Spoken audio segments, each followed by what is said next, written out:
За санацгаа. Энэ удаагийн хичээлээр дүрслэлийн хичээлээ цааш үргэлжлүүлнэ. Өмнөх хичээлдэр зөвхөн matplotlib-ийн pyplot дээр library-г яаж ашиглах тухай ерөнхий зүйлсийг үзсэн бол яг энэ удаагийн хичээл маань data frame pandas дээр тэр pyplot-ыг яаж ашиглах вэ гэдэг нэг зарим цөөн хэдэн тийм анхаарч үзэх хэрэгтэй онцлог pandas-ийн онцлог байгаа. Тэрийг онцлог болоод даваа тал тэрийг ярина. Тэгээд үүнийхээ дагаар image processing гэдэг тэр нөө ямар нэгэн зураг байлаа гэж бодоход тэрийг анализ хийхдээ тэрний эхлэл маягаар зүгээр тэрний датаг нь яаж байршуулдаг вэ гэдэг зүгээр нэг ойлголтыг зүгээр сонирхуулах үүднээс дуртаад тэр өнөөдөр хичээл өндөрлөнө. За тэгээд өнөөдөр хичээлийн агуулга маань одоо энэ цонхондох агуулгаас одоо баригдаж байгаа тэр нөө pandas холбоотой image processing болохоор matplotlib-ийн image tutorial гэдэг нэг жишээс авсан. Тэгээд одоо энэ линк орох юм бол ингээд миний кодууд хийх байгаа. Тэгээд би энэ source code-уудаа линкүүдээ энэ файл дээр тавьсан байгаа. Ингээд нэг уруу гэж гисэлсэн. Сонирхол хараад үзээрэй. Ер нь тэгээд миний хичээл бол зөвхөн өнгөцгөн штэ зөндөө ингээд хийх юмнууд боломжууд байдаг. Тэгэхээр би бол зөвхөн өнгөцгөн дурж байгаа. Цаашдаа өөртөө хэрэгцээнд болоо зүгээр сонирхол төрсөн үед сонирхолтой татсан зүйлс байгаад энэ ингээд пэйж өдөртөгчлөө. Шинэ цаашдаа мэдээлэлүүд ингээд авч яхад боломжтой тийм хэцүүтэй. Тэгээд нэгэн багшийн зааснаар мэдлэг хязгаарлагддаг бол хол явахгүй тийм. За тэгээд хичээл эхлэе да. За хичээл хэсгээр өмнө мэдээж pandas, numpy, matplotlib, pyplot энэ гурвыгаа ингээд оруулж импортлж эпизод хаад. За одоо хэдлээ нэг pandas-ийн data frame байгуулнаа. Одоо pandas хэдлээ өмнөх хичээлүүд дээр үзсэн байгаа тийм. Тэгэхээр энэ чинь дэлгэрэнгээр удаад яах вэ? Шинэ data frame юм гэж ярих хэрэггүй хэлээ ярьж үзсэн. Энд чи 1000 урттай 4 өдөр өргөнтэй 4 цуваа нэг бүр 1000 урттай санамсгууд үүсгэж байгаа хэвийн тахалтай. За индекс гэдэг дараа л 1.3-гийн индекслэх үүдэг. Тэрийг нь огноогоор 2000 оны 1-ээс цаашлаад 1000 ингээ огноогоор ингээд индексжүүлгээд тэгээд тэр дөрвөн багнаа ABCD гэдэг нэрлэлж. За тэгээд санамсруу тоо маань өөрөө 0-оос 0-ийн ойролцоо нэмэх хасах ингээд жижигхэн тоонууд байдаг. Тэмцээс гараг дүрсжүүлэхийг гайг болгохын тулд com sum гэдэг cumulative sum гэдэг байгаа. Энийг зүгээр дата маань 0-оос эхлээд одоо цаашаа 1 1 2 гээд 1000 хүртэл явлаа. Тэгэхэд 0-оос эхлээд 1 за 1-р тоо бол жишээ нь 0 1 20 нийлбэр 1000 дахь тоо бол 1-ээс 1000 хүртэлх тоонууд нийлбэр маягаар ингээд энэ дөрвөн багын тус бүрийнх нь ингээд гişүүдийг нэмсэн cumulative sum гэж байна тийм. За ингээд гаргацсан data frame үүсгэх. За cumulative sum-ыг авахгүй зүгээр ингээд data үүсгэж болно. Тэгэх юм бол зүгээр санамсрууд ингээд 1000 тоо 1000-ийн өрчөндөө тийм тоо тийм. Энэ бол тэр additional нэмэлт тийм болтол байгаа шүү. За ингээд DF үүсгэсэн юм шүү зэрэгтэй юм байна ингээ харъя. За ингээд ABCD гэсэн дөрвөн хоонтой ингээд индексжүүлсэн. Ингээд одоо ингээд баг тоон сэхлээд энэ хасах тавь руу асуун руу ингээд янз бүрийн тоороо ингээд тэмүүлсэн байж байна.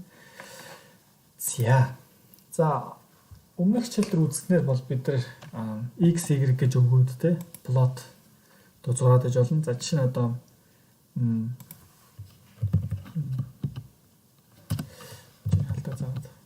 за одоо PLT plot гэж data frame-ийн A баг нь B баг нь хоёрыг одоо x энийг нь x энийг нь y гэдэг нөгөө яг өмнөх хичээлээр үзсэнтэй зарчмаар гэж зурж болно. Эпизод дараад харахаар ямар шиг байх вэ? За харъя миний за ингээд шамбарлсан юм байна тий.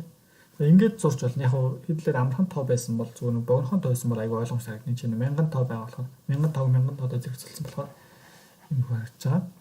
За тэгж болно ер нь бол зарчмаа. За бас яг саяны хийсэн үйлдэлийг яг одоо ийм x нь a нь шүү, y нь b нь шүүгээд df эхэлж өгөөд data frame өөрийг нь эхэлж өгөөд юм. За энийг оруулах юм. Юу гэхээр ингэж плотлж болно. За data frame-ийн хувьд яаж юугаар явуулах вэ гэхээр df-ийг хэдэлээ data frame байгаа. Тэрийг эхлээд заагаад өгчнө. Тэгээд тэрийг плот тэрэн дээр плот хийгээд араас нь өмнө бол plt plot гэж явуулсан шүү дээ. X гэдэг. Одоо бол df эхлээд яагаад тэгээд араас нь dot plot гэдэг. Тэгээд саяны яг энэ ч хийсэн плотыг data frame-ийн хувьд хийх юм бол одоо x df гэдэг манай plot маань ингээ ойлгож байгаа. df-ийг plot хийх юм байна. За тэгээд x дээр нь a-ийг нь аваад df-ийн a-тэй энэ a-ийг аваад y дээр нь b-ийг нь авах юм байна гэдэг. За ингээд сурахаар яг адилхан зураг гарч ирнэ. За.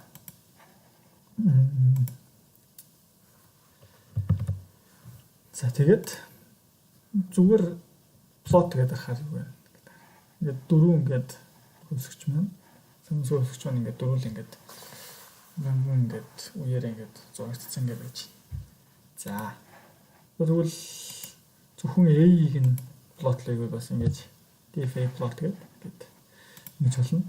За зөвхөн A гэлтгүү за A B хоёрыг энэ чинь хоёр удаа дөрвөлжин хаалт байгааг анзаараарай.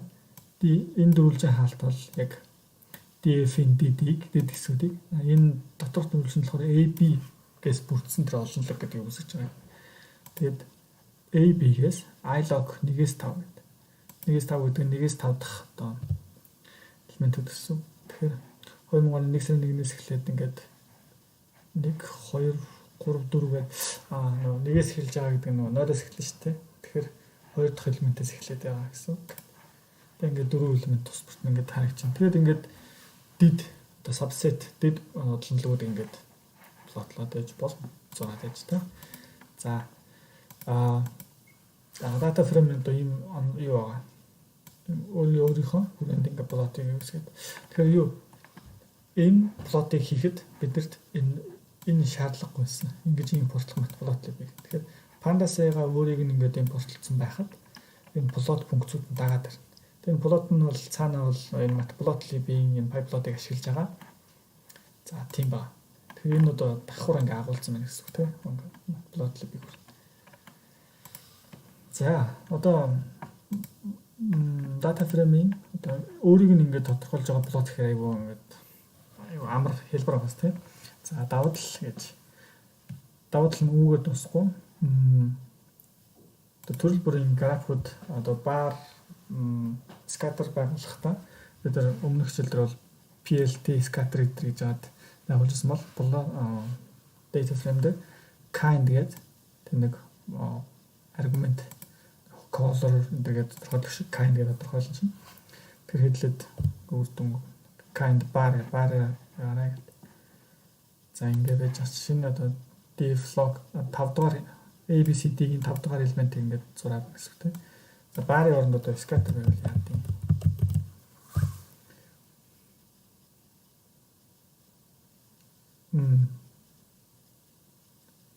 Canonical data frames. За area. За энэ бис юугаа буруу хийгээд байна. Богино маш бага. Учирс энэ дэд олон төгсөөс зүүн баггүй. За ингээд area гэхээр area болчих жоох тийм. Зөвхөн нэгийг авах болохгүй, олныг авах болж байгаа. За харин scatter болдгоо гэсэн би юу нэгдсэнгүү. Plot kind. Used for data frames. So энэ дээр за би ч нөө энэ бас адилхан зөвхөн элемент гэсэн нэг ойлголоо. Scatter нөө x y-ийг авах хэрэгтэй учраас гэдэг. За тэгвэл энэ тохиолдолд болохгүй юм байна. Өөр зөвхөн x y-тэй тохиолдолд бол болно тий. За ингээд орчихъя. За kind bar гэж өгж болж байна. Бас зүгээр plot-ийн араас bar гэдэг яг нэг pipeline чигээ. Ингэж тодорхойлж болно. За Тэгээд энэ бол энэ хоёр бол яг equivalent адилхан тийм. Гэтэ тухайн тохиолдолд тухайн хэрэглэнээс шалтгаалаад өөр гэж болно. За энэ чи одоо жишээ нь iLog 5-аас дугаар байршлын элементүүдийг stack гэдэг өмнөх хэсгээр бас ярьжсэн. Stack гэхээр ингээд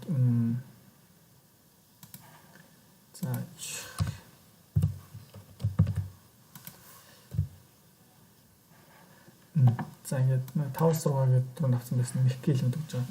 Энэ 5-аас 8 гэхээр одоо 3 элемент өгөөд stack гэхээр нэг өмнөх дээр нь A одоо энэ ч байна. Тэн дээр big C D гэдэг давхардуулаад бичиж байгаа юм да. Stack дээр false болгож болж юм гэхлээр зэрэгцүүлж байгаа тийм. За энэгээр ялгаатай. Тэг stack гэдэг аргумент юм. За одоо тэгэл төрөл бүрийн аргументуудыг яг л pipe logic бичиж хийж болно. Caller alpha гэх мэт чинь тэгээд текстүүд байгаа.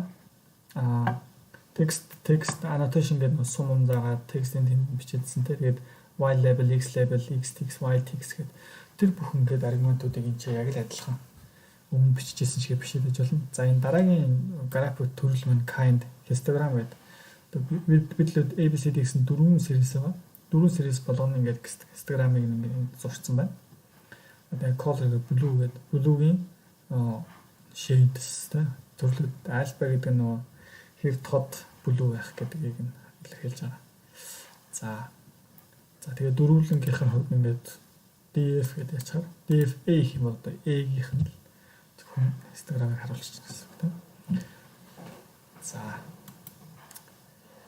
histogram буюу тархалт. За дараагийн одоо жишээн дээр өөр нэг data frame ашиглая. Энд дээр 14-ийн харьцаатай 4 багантай ABCD гэсэн 4 ялгаатай багантай 10 урттай тийм data series үүсгэн. Тэгээд data за үүсгэжлээ. Одоо энийг bar kind дээр bar h гэхээр horizontal гэдэг хэвтэй stack true гэдэг. За ингэ үүсгэж байгаа гэж. Тэгэхээр 10 одоо урттай байгаа тийм. Тэгээд тэр 4 янзын ABCD тэгээд дээр нь ингээд давхардуулаад баанууд үүсгэсэн. Хэвтэй bar h гэхээр зүгээр bar болохоор босоо тийм. За дараагийнх нь бас одоо энэ чинь histogram функцэн өмнө хэдлэг kind гэжсэн бол одоо энэ чинь plot хийх гэдэг бас нэг хоёр хөл янз хийж болно гэдэг. Өөр нэг хаалт. За тэгээд энэ orientation horizontal гэх хэвтэй болсон байна. Тэгээд cumulative гэх нь 0-оос 1 хүртэлх гэдэг. Энэ тухайн интервал нь хуримтлагдсан магадлал тийм. За тийм. Ингэж ийм ингээд аргументуудыг бичиж байж болох юм. Тэгэхээр энэ аргументуудын төрөл бүрийн одоо плотуудын төрөл бүрийн одоо аргументууд юу байна вэ гэдэг одоо PyPlot-ийн вебсайт руу очиод тэгээд тухайн плотын төрлийг бичээд хайгаад тэгээд аргументуудыг хайхаар гараад ирнэ. Тэгээд одоо өөрийнхөө хүссэн янз бүрийн гоё аргументуудаа ингээд тавиад график болон гоё болгож байна. За энэ чинь одоо histogram bar гэдэг юм төрлүүд ирсэн чинь box гэдэг сонирхолтой төрөл. Энэ одоо дөрвөн шиг одоо дата байгаа. Тэн дээр ингээд A дээр 10 шиг ажиглалт байгаа. Тэрний ингээд дундаж за энэ чинь 75 25 биш медиан 50 медиан 25 75% хэлээд байгаа. За энэ 90 байна уу 95 байна уу 100 байна уу тийм минимакс байна уу. За тэгээд ингээд тухайн бүлэг багны бүрийн ингээд тархалтуудыг утгуудын тархалт. Тэгэхээр одоо A дээр одоо 10 утга байгаа. За тэр 10-ын маань одоо медиан буюу тал нь энэ 0.41 83 гэрийн доо утга гарч байгаа тийм 41 80 41 гэдээс баг тал нь их хэмжлэн гэдэг статистик үзүүлэлтүүдийг хараад иж болж байгаа. За тэгээд одоо data frame-ийн маань давуу тал нь юу гэхээр зүгээр ингээд өмнөх хичээлээ хэлээ плот хийхэд x series-ийг үсгээд x цуваагаа үсгээд X-ийг гэл хоёр үсгээд эсвэл X-тэй баахан Y-үүд үсгээд ч юм уу байжсэн. Чи бол айгүй гэл ганцхан командаар df үсгээд ABCD гэж үсэн мутлаа. Ингээд дөрвөлнгийн тусна ингээ график байгуулж ингээ болж байгаа. За энэ дата фреймийн хувьд бол айгүй давуу талтай. Хурдан плот хийх боломжтой. За өөр нэг data frame дээр шууд ингээд ямар нэг илүү дутуу юмгүйгээр subplot гэж байгаа. Subplot-ыг бол маш хурдан 2-2 харьцаатай subplot байна гэж ингээд df маань дөрөв нөгөө ABCD байгаа. Тэр дөрвөлнгийн нэг тус нь ингээд график үүсгэж байгаа. Энийг ингээд нэгэн лайн дээр ингээд хийж болж байгаа. Тэр нэг сонирхолтой амаргатай. За бас одоо хэлээд ABCD гэсэн дөрвөн цов байгаа. Тэрийг одоо хоёр дахь одоо secondary axis гэх байдаг тийм. Тэнхлэг нэг зүүн гартал баруун гартал тэр шиг AX гэж нэрлээд за тэрийг data frame маань тэр чиглэлээ тэрийг plot хий. Тэгээд secondary axis дээр одоо AB тавь. CD байгаа. Тэрийг нь primary буюу одоо зүүн гарталд нь барьшуулаа. Тэгээд ингээд зурхаа ингээд хэлээд юу гэж юм тэгэхээр AB-г right scale шүү гэдэг ингэж байгаа гэсэн үг тийм. Энэ CD-ийн болохоор энэ талтай гэсэн үг. За нэг дөрөв зурхаач.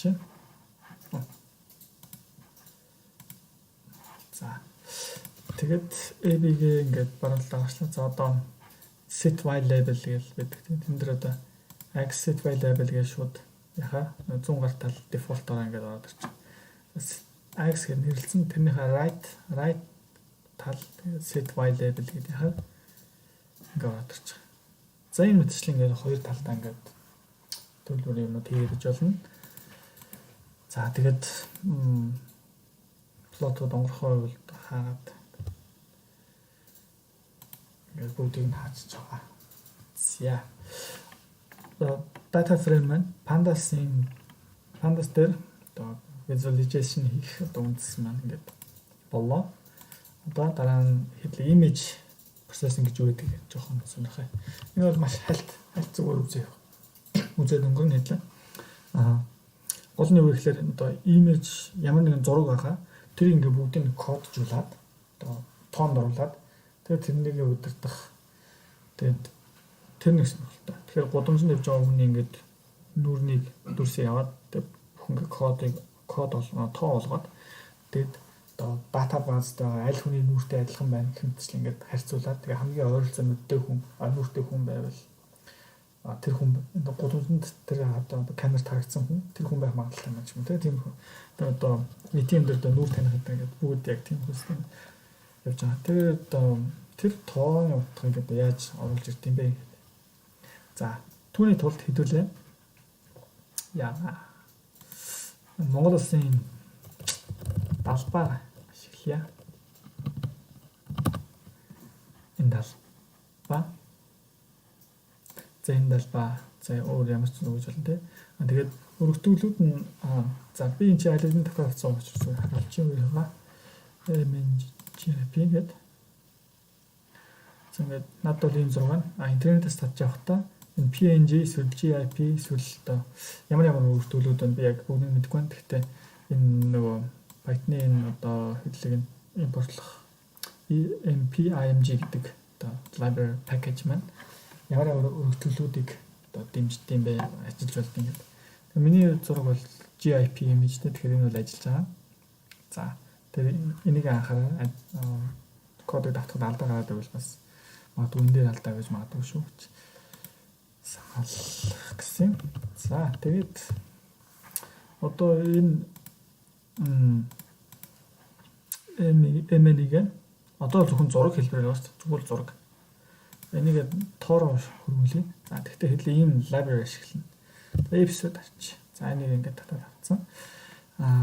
Одоо MPIMG гэдэг тэгээд image read гэдэг функц байна. За энэ дотор ингээд ашиглалтын дотор MNGFP гэдэг нэрийг бичиж. За энэ file explorer дээр энэ харагдаж байгаа фолдер чинь одоо энд байгаа фолдер чинь энэ зургийг агуулж явах хэрэгтэй. Тэр тохиолдолд одоо шууд ингэ бичиж болно. Хэрвээ зурагчин шал өөр газар байх юм бол тэр бүхэл замыг ингэж хуулж авч агаад зургийнхаа нэртэй хуулж аваад ийшээ тавиад ингээд татж авч болно. За одоо ингээд нэг ажилуулъя. За яа MyPython console. За хэдлээ одоо ингээд сая энэ пакэж авцсан. Тэгээ одоо I'm read гэдэг уншиж чаа. Тэр одоо ингээд хэдлээ энэ зургийг тоон хэлбэрээр өгч чаа. IMG гэдэг. IMG-г одоо хэвтэй. Яхаа бахан тоон. За энэ тоонууд нь тоонуудыг одоо яах вэ гэж.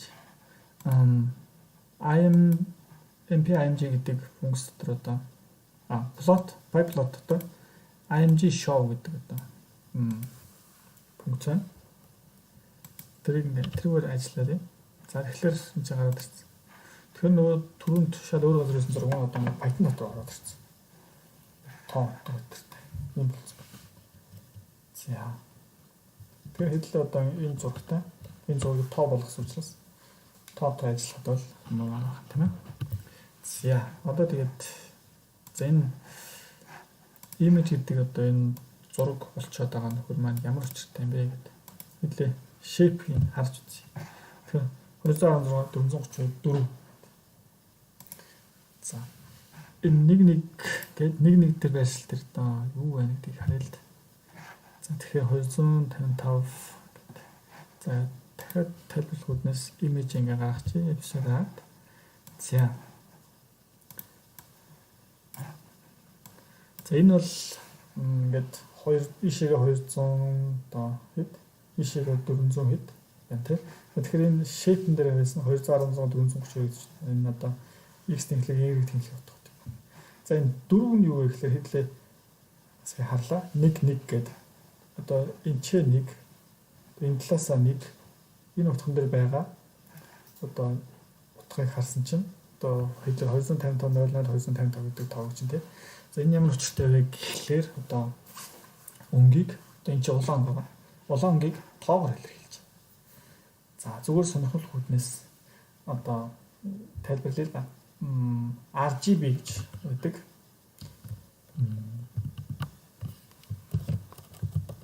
RGB color set. За RGB гэдэг нь red, green, blue гэдэг. За тэгээд ингээд 3 тоо байдаг. Одоо хоёр тэглэгийн энд бол за энд бол ингээд 4 тоо ингээд 4 юм байна гэдэг тийм. За энэ бол 255. Энэ бол зүгээр нөө scale буюу 0-оос 255 хүртэл байх шүү гэдгийг илэрхийлж байгаа. За хамгийн бага 0, хамгийн их 255. За энэ 3 бол яг өнгө 0 0 255 гэхлээр одоо улаан өнгийг илэрхийлж байгаа. Тэр RGB гэдэг нь. За хэдлээ table байна. За RGB red green blue. За энэ чинь хэдлээ 0-ыг тавья. 0 энэ чинь 0 бид явахаар за энэ тохиолдол за RGB color picker за энэ интернет дээр чинь хэдлээ яа 0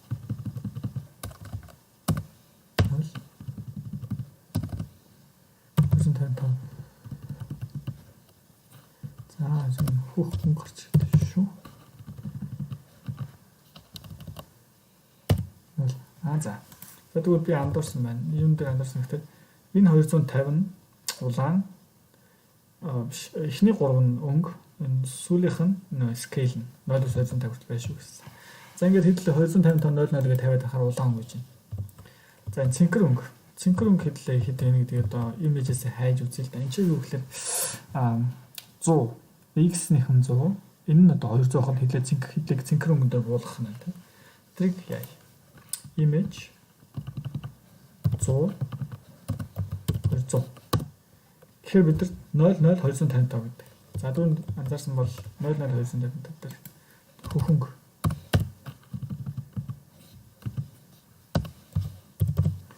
гэд ингээд хөхөнгөх юм.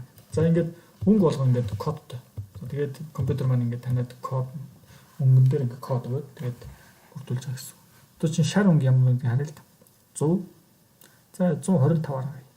Тэгээд энэ чинь x 43 доор y 131 градус x y-ийг бид үүнд сольж ирсэн байна. X нь 43 гээд 43 131 гэдэг имиж байна.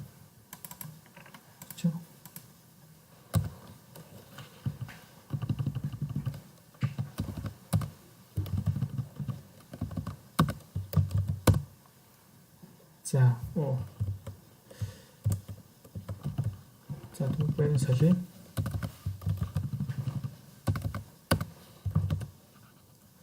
За энэ чи одоо 255 0 гэдэг том дээр одоо шар өнгө байна уу? 255 0.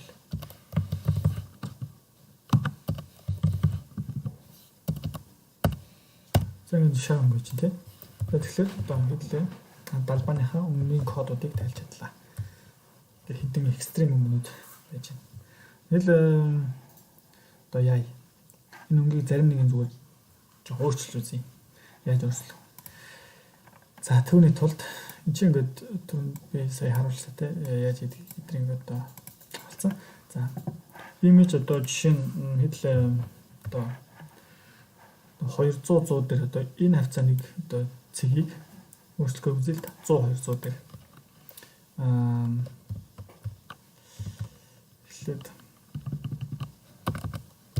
эхлээд y тэнхлэг одоо нэг тэнхлэг за энийг 200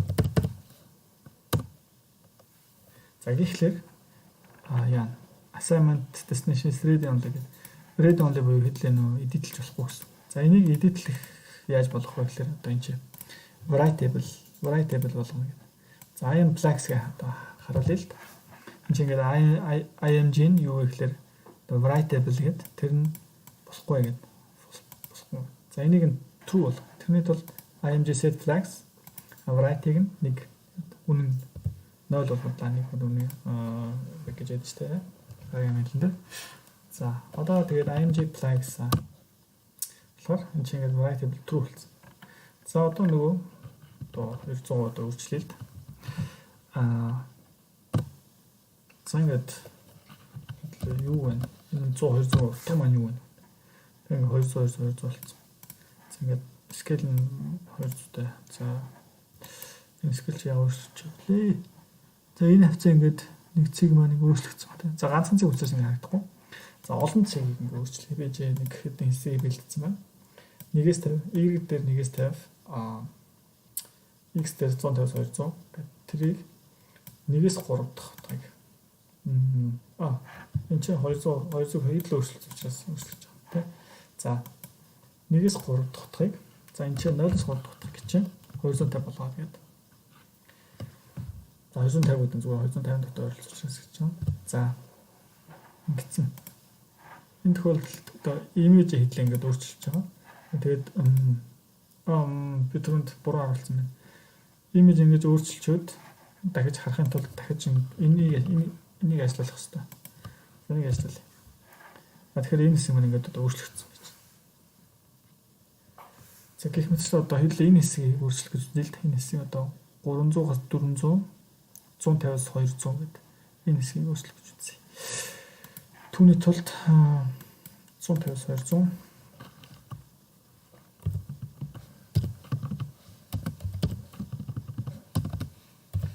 бас 400. За ингээд нэг удаа яадیں۔ 120. Одоо имиж ингээд хадвал нэг талаа. За ингээд өнгөтэй болсон. Ингээд өөрчлөгдсөн. Гэх мэтлээ ингээд одоо өнгөн дээр зурган дээр тоо оруулаад ингээд ажиллаж болдог байна. За энэ бол маш энгийн жишээ байлаа. Цаашдаа ингээд одоо data analysis гэдэг зүйлс рүү ороод ирэхээр хоёр зургийн хоорондох ялгаа нь хэдих байна гэдгийг одоо тоогоор хэмжээд тэгээд адилхан байна уугүй байна гэдэг явдаг. За Одоо ингээд сая хэдл зөвхөн 120 болгоод байгаа шүү дээ. 120 биш. Одоо 3 тоо өгöd хүссэн өнгөөр үржилж болно. Түүний тулд одоо 3 өнгөөр яаж 3 өнгийг хийх вэ гэдгийг одоо сонирхож үзээрэй гэдэг гэрийн толгой маягаар үлдээе. За ингээд өнөөдөр хичээл боллоо. Анхаарал тавьсан юмд баярлалаа.